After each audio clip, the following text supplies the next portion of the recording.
नमस्कार। PCR news में मैं रोहित चौहान आपका हार्दिक स्वागत करता हूं।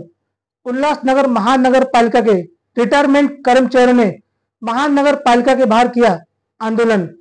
आइए देखते हैं क्या है उनकी मांगनी। आइए देखते हैं।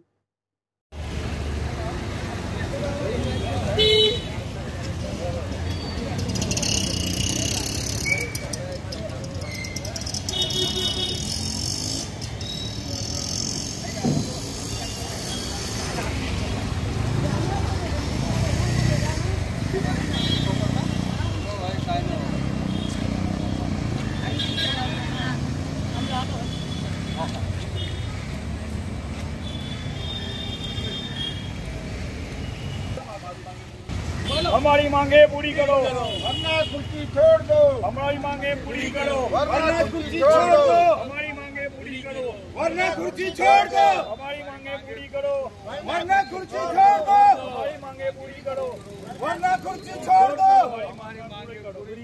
वरना कुर्सी छोड़ दो। हमारी मांगे पूरी करो, वरना कुर्सी छोड़ दो। हमारी मांगे पूरी करो, वरना कुर्सी छोड़ दो। हमारी मांगे पूरी करो।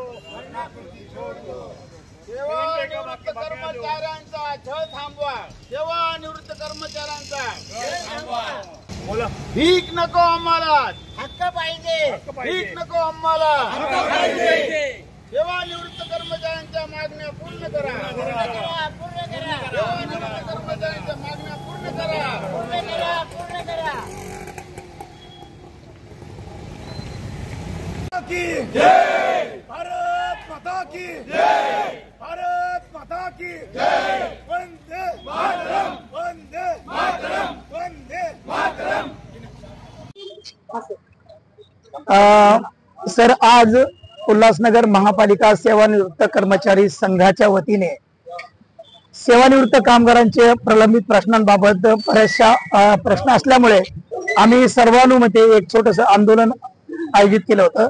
त्या आयोजनाला आम्हाला माननीय उपायुक्त मुख्यालय यांनी मुख्य लेखा अधिकारी आणि सहाय्यक आयुक्त सामान्य प्रशासन विभाग यांच्या माध्यमातून संयुक्तिक उत्तर दिले आणि ते उत्तर आम्हाला खूप समाधानकारक त्यांनी दिलेले। आमचे सर्व प्रश्न लवकरात लवकर, अर्थात काही प्रश्न 2 महिन्यामध्ये, काही प्रश्न तत्काळ कारणी लावण्याचे, त्याचप्रमाणे काही प्रश्न जे आहेत ते त्याला थोडा विलंब लागेल, परंतु त्याच्याकडे दुर्लक्ष केलं जाणार नाही आणि सेवानिवृत्त कर्मचाऱ्याकडे आम्ही वैयक्तिक लक्ष देऊ अशा प्रकारचं आश्वासन दिल्यामुळे आम्ही या ठिकाणी आमचं हे आंदोलन स्थगित केलेलं आहे।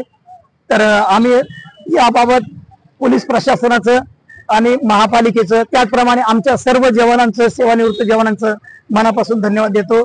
आमची कोर कमिटी सातत्याने कार्य करते, त्याबद्दल त्यांचंही मी आमच्या सर्वांच्या वतीने आम्ही धन्यवाद देतो। थँक्यू। तुमच्या ज्या मागण्या पूर्ण नाही झाल्या तर त्याचं पुढचं पाऊल काय असणार तुमचं? आमच्या मागण्या, मला तर विश्वास वाटतो की कामगारांच्या सर्व मागण्या मान्य होतील। वेळ नक्कीच लागेल, परंतु नक्कीच मान्य होतील असा आम्हाला विश्वास वाटतो। धन्यवाद।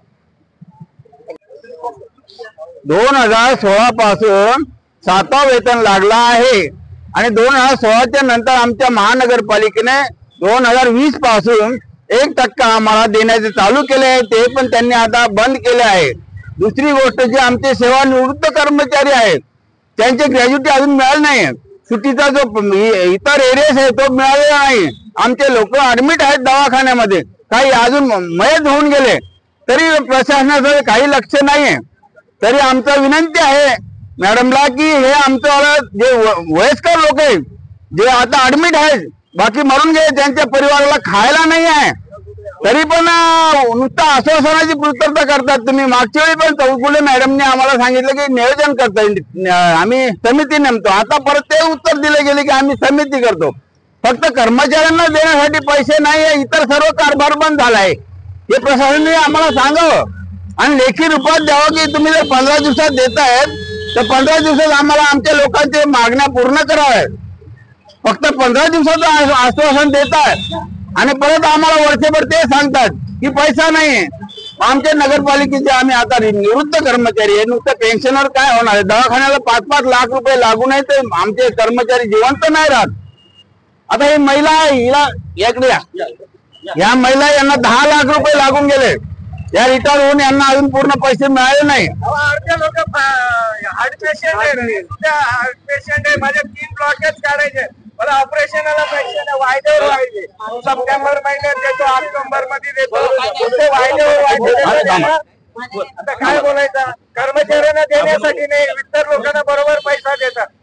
प्रत्येकाची काय सांगून गेलं मला माहिती नाही. मला आता बघावं लागेल. मी तो 4 महिन्यात आयुक्त बदली होतो, 3 महिन्यात अकाउंटंट बदली होतो. त्यांचं नियोजन काय होतं काय नाही आम्हाला माहिती नाही. आम्हाला बघावं लागेल. हे टायमाला विश्वास यांच्यावर विश्वास नाही. हे आम्हाला असंच लग्न झालं. आचारसंहिता लागेल. मग सरळ अमुक आला ढमुक आला, निवडणुका आहेत, तुम्ही हे करू नका, आंदोलन करू नका. याची ही चाल आहे. यांच्याकडे पैसा आहे भरपूर, आमच्यासाठी नाहीये. रिटायरमेंट लोकांसाठी यांच्याकडे पैसा नाहीये.